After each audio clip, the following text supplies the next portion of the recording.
Sadaqallahul Adzim.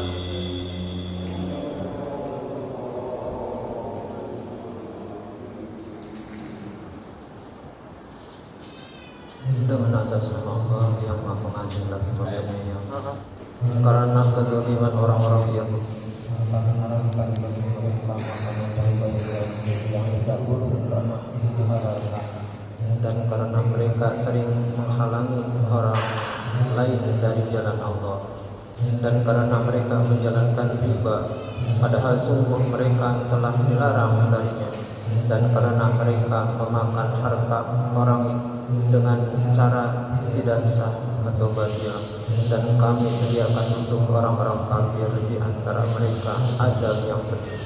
Tetapi orang-orang yang ilmunya mendalam di antara mereka dan orang-orang yang beriman, mereka beriman kepada Al-Quran yang diturunkan kepadamu ya Muhammad, dan kepada kitab-kitab yang diturunkan sebelummu. Begitu pula mereka yang melaksanakan salat dan menunaikan zakat dan beriman kepada Allah dan hari kemudian, kepada mereka akan kami berikan pahala yang besar. Sesungguhnya kami mewahyukan kepadamu ya Muhammad sebagaimana kami telah mewahyukan kepada Nuh dan nabi-nabi setelahnya, dan kami telah mewahyukan pula kepada Ibrahim, Ismail, Ishak, Yakub dan anak cucunya Isa, Yakub, Yunus, Harun dan Sulaiman, dan kami telah memberikan kitab Zabur kepada Daud, dan ada beberapa rasul yang telah kami kisahkan mereka kepadamu sebelumnya, dan ada beberapa rasul lain yang tidak kami kisahkan mereka kepadamu. Dan kepada Musa Allah berfirman langsung, rasul-rasul itu adalah sebagai pembawa berita gembira dan pemberi peringatan agar tidak ada alasan bagi manusia untuk membantah Allah setelah rasul-rasul itu diutus. Allah Maha Perkasa, Maha Bijaksana.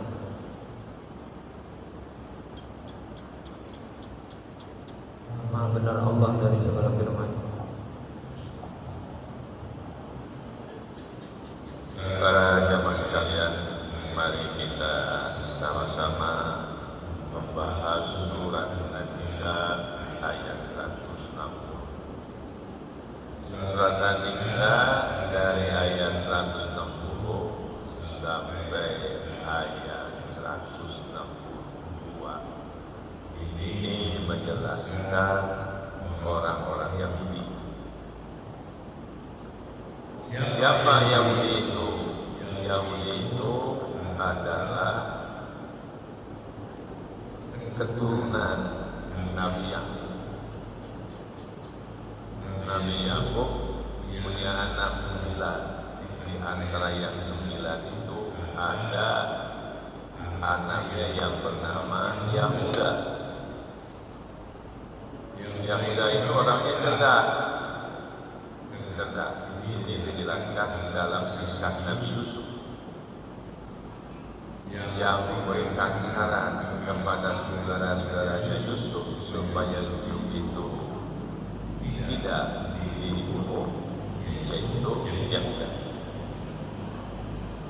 Kemudian Yahuda ini punya pengikut, asalnya sedikit, seorang, 2 orang, 4 orang, 5 orang, 10 orang, 20 orang, jadi ratusan. Pengikut Yahuda itu disebutlah Yahudi. Yahudi itu telah ada sebelum Nabi Muhammad lahir. Jadi sebelum Nabi Muhammad lahir, Yahudi itu sudah. Fabidul minal ladina hadu. Orang Yahudi ini diberi sanksi oleh Allah, dikutuk oleh Allah. Kenapa? Pertama, babizulnya, karena kezaliman. Apa sih kezaliman orang Yahudi? Di antaranya membunuh para nabi. Kenapa dibunuh? Sebab para nabi tidak sesuai dengan keinginan orang-orang itu. Setiap datang Nabi yang sisi-sisinya tidak sesuai dengan Yahudi, mereka bunuh. Bukan seorang dua orang, mungkin puluhan, mungkin ratusan. Dibunuh oleh orang-orang Yahudi, membunuh orang lain tanpa kesalahan seperti Yahudi membunuh para nabi, itu termasuk perbuatan dolim. Fabidzul minal ladzina hadu, karena kezaliman orang-orang Yahudi, haramna alaihim thayyibatin uhillat lahum, kami mengharamkan kepada mereka makanan-makanan yang asalnya dihalalkan. Biasanya makanan itu dihalalkan karena perbuatan dolimnya, maka makanan itu diharam. Contoh, Yahudi dulu tidak boleh makan binatang-binatang yang berkuku. Asalnya boleh. Asalnya boleh Yahudi makan daging dari binatang-binatang yang berkuku. Asalnya boleh. Karena kezalimannya maka Allah larang, tidak boleh Yahudi makan daging dari binatang-binatang yang berkuku, seperti burung berkuku dan lain-lain binatang yang berkuku. Kemudian dilarang makan jeruan binatang seperti jeruan kambing, jeruan domba, jeruan sapi, jeruan unta yang asalnya diperbolehkan. Karena perbuatan dolimnya, maka oleh Allah dilarang.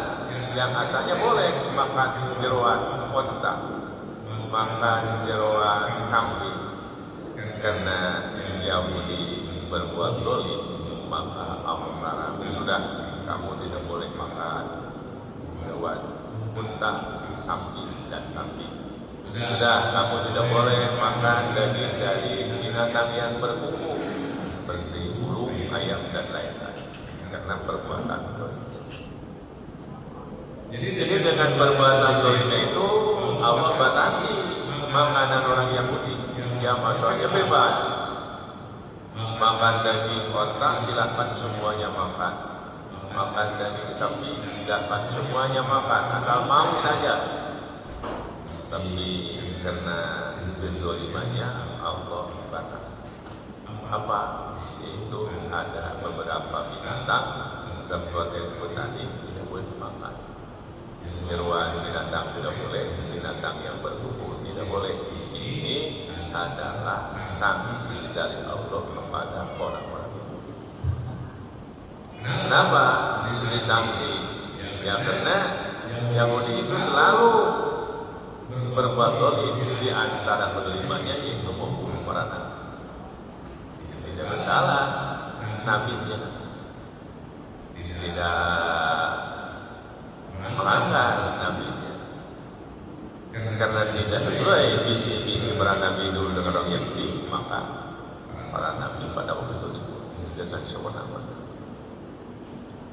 Wa bisodihi man sabili nilai kasiro, dan karena Yahudi waktu dulu itu melarang orang-orang masuk dalam agama, melarang orang-orang masuk dalam agama yang disampaikan para nabi dulu.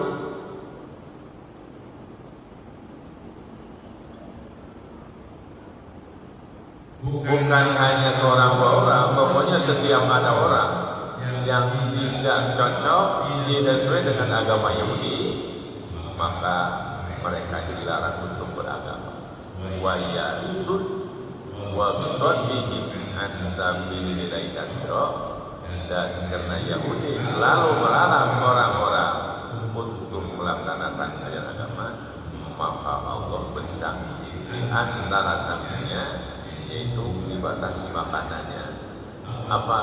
Yaitu tidak boleh makan binatang yang berkuku dan tidak boleh makan jeruan binatang-binatang yang ditentukan oleh Allah, seperti tidak boleh makan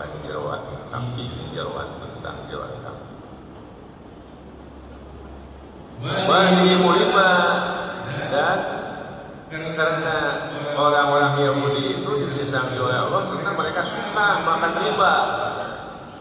Jadi riba itu bukan sejak sekarang. Jadi sejak zaman Yahudi dulu pun riba itu sudah ada. Makanya Quran menyinggung tentang riba.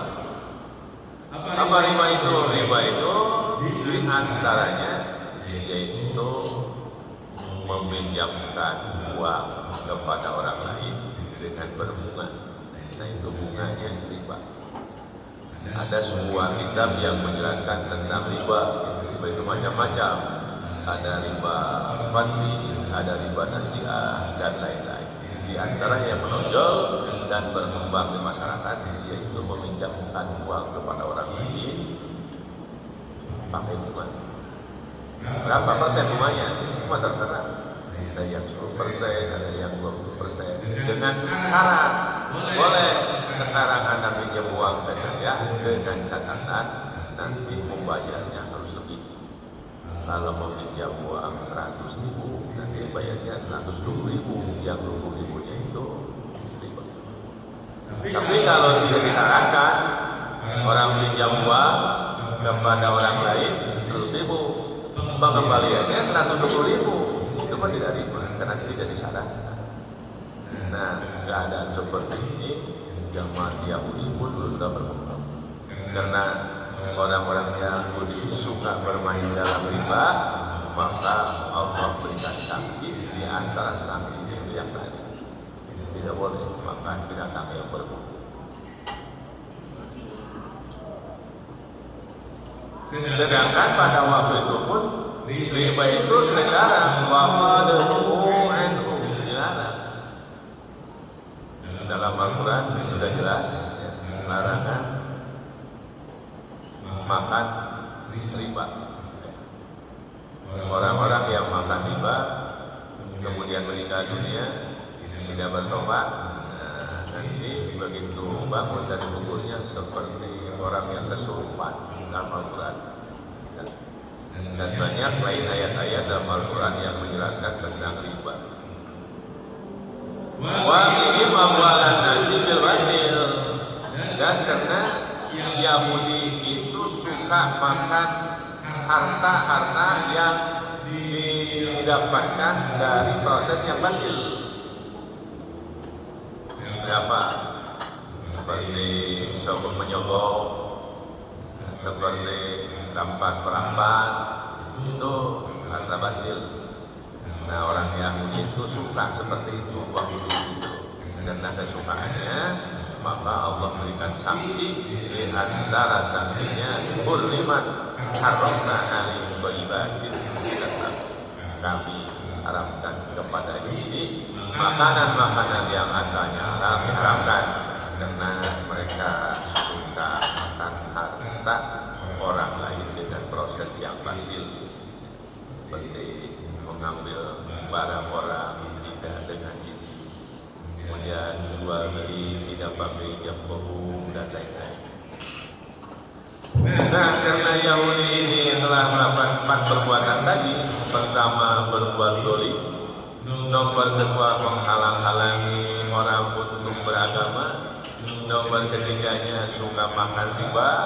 Nomor keempatnya, makan harta orang lain dengan cara yang batil. Wa'adzana lil-kafirina minhum adzaban alima. Kami sediakan bagi orang-orang Yahudi yang kafir adzaban alima, siksa yang sangat pedih sekali. Kenapa dikatakan yang kafir? Karena ada sebagian dia Yahudi tidak kafir, dia Islam, maka dari kalangan Yahudi. Tapi dirasihuna fil ilmi minhum wal mu'minuna yu'minuna bima unzila ilaika. Tetapi ada orang-orang Yahudi yang mendalami kitab, yaitu kitab Taurat, kemudian dia menjalankan isi kitab Tauratnya. Nah, Yahudi yang seperti itu sejajar dengan orang yang beriman. Orang-orang Yahudi yang mendalami kitabnya, yaitu kitab Taurat, kemudian dijalankan kitab Tauratnya, maka orang Yahudi seperti itu posisinya seperti orang yang beriman. bagaimana apabila dia melakukan satu perbuatan, ya seperti orang yang beriman dapat pahala. Kalau orang beriman masuk surga, ya orang yang beriman nanti masuk surga. Kalau dia itu mendalami dan menjelaskan kitab sucinya, apa itu Taurat. Karena menjalankan kitab Taurat sama dengan orang yang beriman. Orang Yahudi menjalankan Taurat, orang beriman menjalankan Al-Quran sama, karena Taurat yang asli itu isinya itu tidak berbeda dengan Al-Quran. Dalam Taurat ada ajaran sholat, dalam Taurat ada ajaran puasa, seperti Quran pun ada ajaran sholat, ada ajaran puasa. Dengan catatan Yahudi tersebut bukan hanya mendalami kitab sucinya, menjalankan kitab suci itu Taurat, yaitu harus beriman kepada Al-Quran.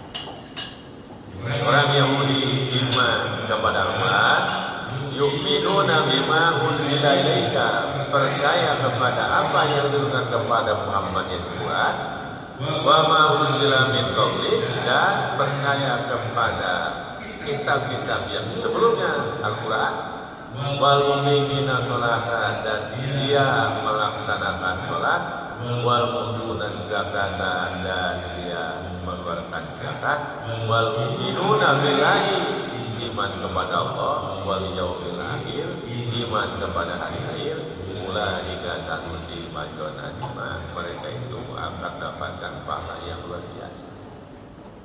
Orang-orang Yahudi yang menjalankan kitab sucinya, kemudian dia beriman kepada Al-Quran, beriman kepada kitab-kitab sebelum Al-Quran, menjalankan sholat, mengeluarkan zakat, iman kepada Allah dan iman pada hari akhir, ulaika sanutihim ajron azima, mereka itu akan mendapatkan pahala yang sangat berjasa. Apa? Di hari akan mendapatkan surga.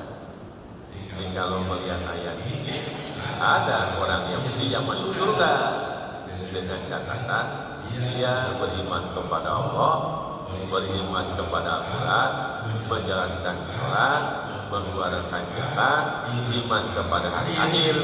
Walaupun namanya Yahudi, mereka akan mendapatkan pahala yang besar, yaitu surga. Cuma jumlahnya sedikit, ya. Kebanyakan orang Yahudi itu tidak beriman kepada Al-Quran. Kebanyakan, ya. Nah, itu cerita tentang Yahudi. Jadi Yahudi itu diberi sanksi oleh Allah karena 4 perkara. Pertama, berbuat zalim. Kedua, makan riba.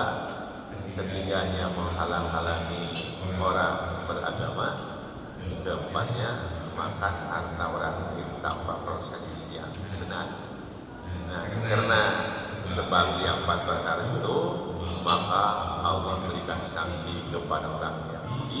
Di antara sanksinya itu makanan-makanan yang baik yang asalnya dibolehkan diharamkan oleh Allah, seperti orang Yahudi tidak boleh makan binatang yang berbulu, kemudian tidak boleh makan hewan-hewan buta, kambing dan sapi.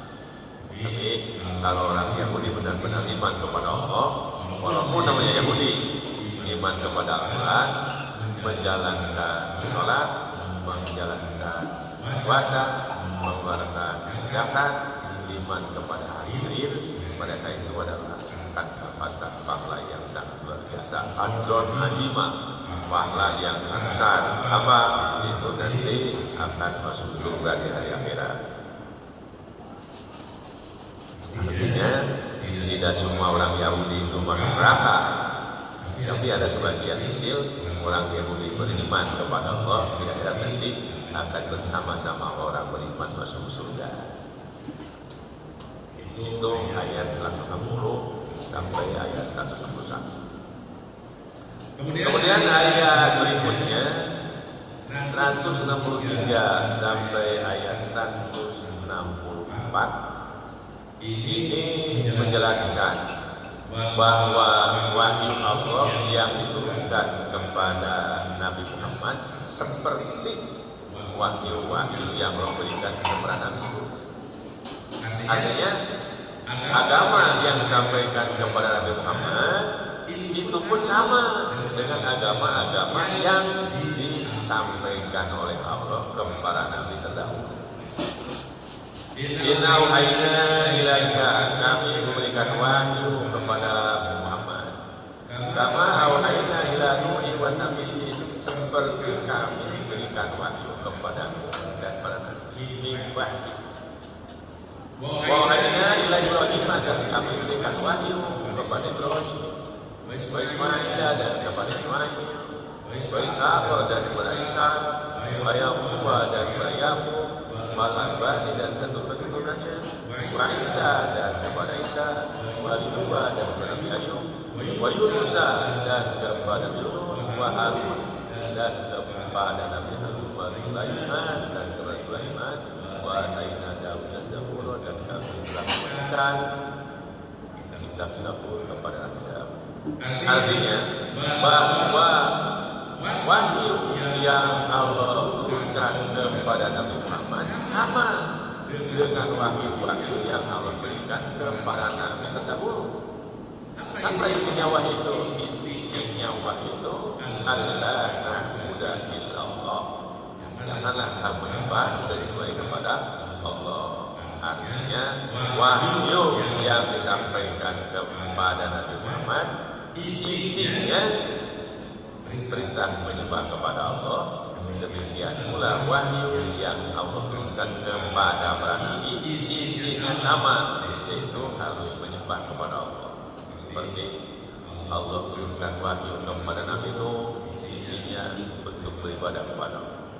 Allah turunkan wahyu kepada Nabi Ibrahim, isinya untuk menyembah kepada Allah.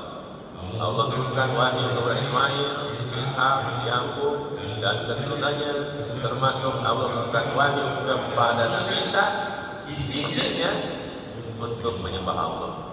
Demikian pula Allah turunkan wahyu kepada Nabi Ayub, Yunus, Harun, Sulaiman, sama isinya untuk menyembah Allah. Wa Ataina Daud dan Zabur, dan Allah telah turunkan kitab kepada Nabi Daud namanya Zabur, dan isi kitab Zabur pun intinya untuk menyembah Allah. Jadi tidak ada perbedaan.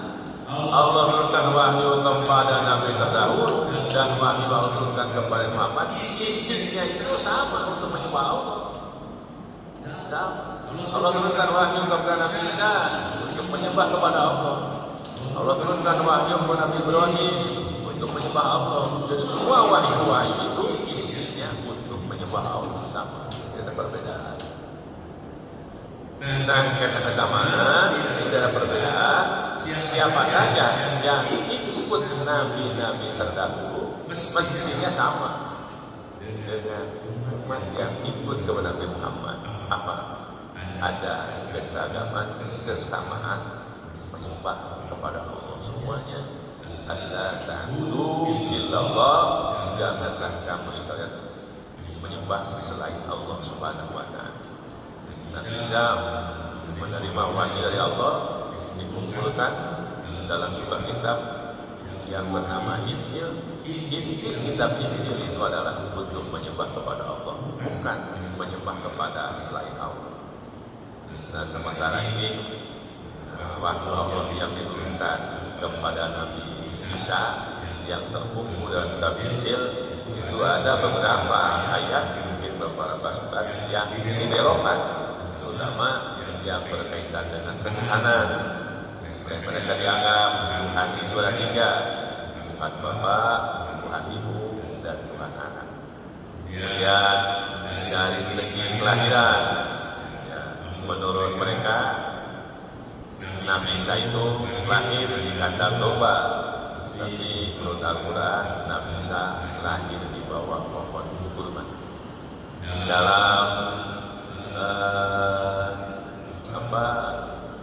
kelahiran, nama dalam namanya, kalau dalam agama mereka disebutnya Yesus, dalam agama Islam disebutnya Isa.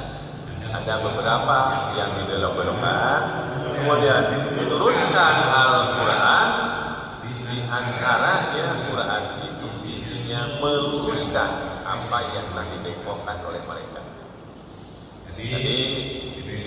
mengamalkan mengenai namanya bukan Yesus, kata Al-Quran Isa namanya sebenarnya. Kemudian dalam ketuhanan dibelokkan Tuhan jadi tiga, kata Al-Quran bukan tiga, qul huwallahu ahad, Tuhan itu hanya satu. Jadi Tuhan turun itu untuk meluruskan agama mereka yang dibuat dalam kitab suci. Kemudian wa rasulan qad qasasnahu malaika. Muhammad, rasul-rasul yang telah menerima wahyu itu ada yang dimuat dalam Al-Quran dan ada yang tidak dimuat. Allah mengangkat rasul jumlahnya 313, ada yang dimuat dalam Al-Quran, ada yang tidak. Allah mengangkat para nabi, jumlah nabi itu kalau tidak salah 124.000 nabi. Allah mengangkat nabi itu 124 nabi. Itu tidak dimuat semua dalam Al-Quran. Yang dimuat hanya beberapa saja. Yang kita pernah ada 25 nabi dan rasul dalam Al-Quran itu. Padahal nabi dan rasul itu jumlahnya banyak. Rasul ada 311, nabi itu ada 124 nabi. Itu kebanyakan nabi itu dari kalangan orang Arab. Jadi Allah nggak angkat nabi di Indonesia, nggak angkat nabi di Malaysia, tapi semuanya para nabi yang jumlahnya mudah-mudahan 124 itu hampir semuanya diangkat oleh Allah dari kalangan orang Arab. Kenapa? Sebab orang Arab itu asyadu kufran wa nifaqan, sangat luar biasa umurnya, sangat luar biasa kemunafikannya. Maka menurunkan Rasul 313 untuk orang Arab. Nabi di Indonesia akan kebagian, Rasul di Indonesia akan kebagian, karena di Indonesia cukup dengan ustaz, dengan kiai, dengan ulama, mereka masuk Islam, mereka taat beragama.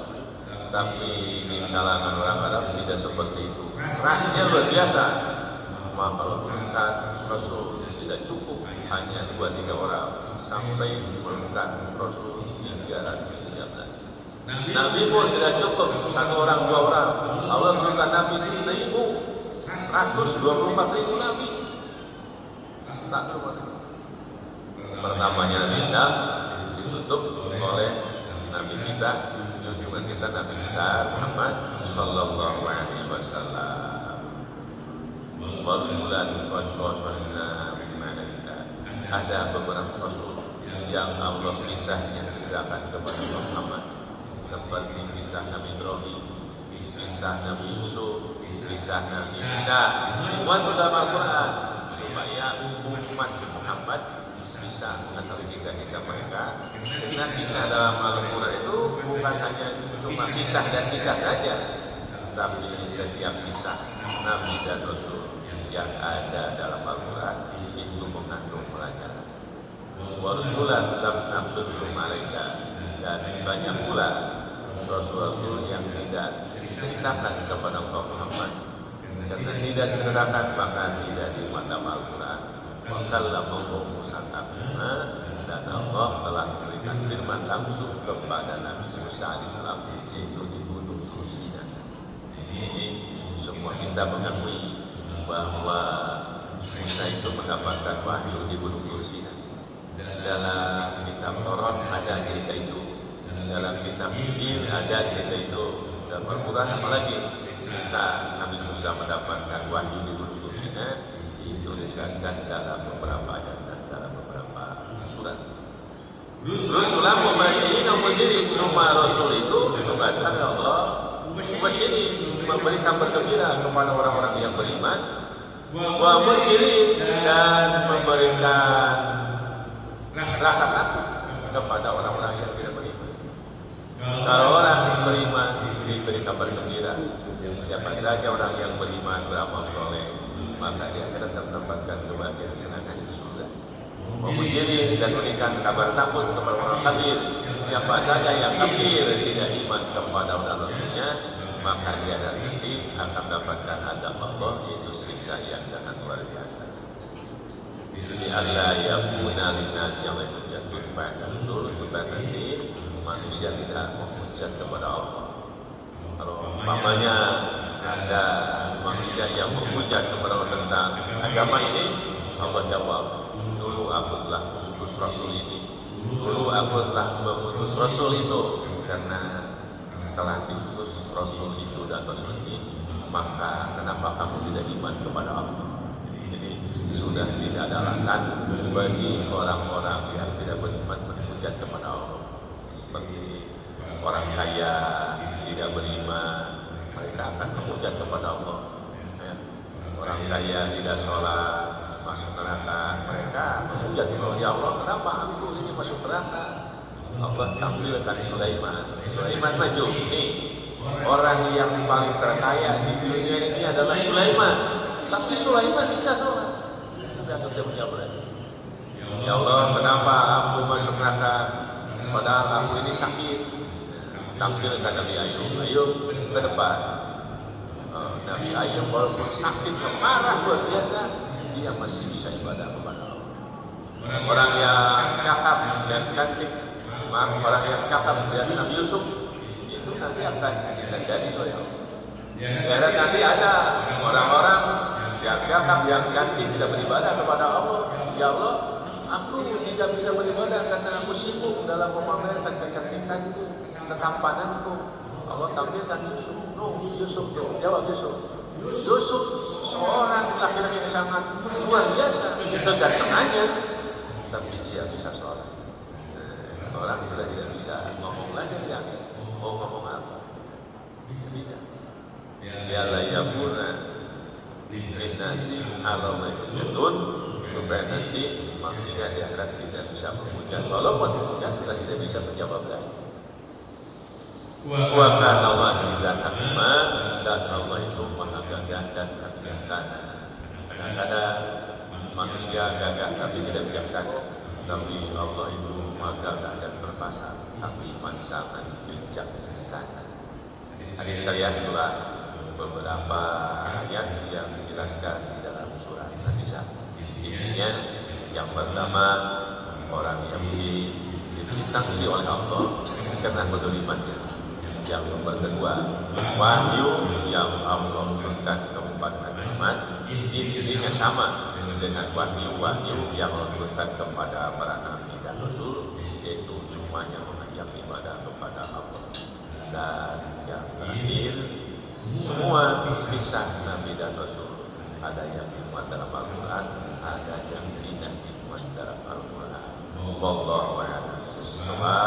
Subhanallahumma wa bihamdika asyhadu an la ilaha illa anta astaghfiruka wa atubu ilaik. Wabillahi taufiq. Assalamualaikum warahmatullahi wabarakatuh.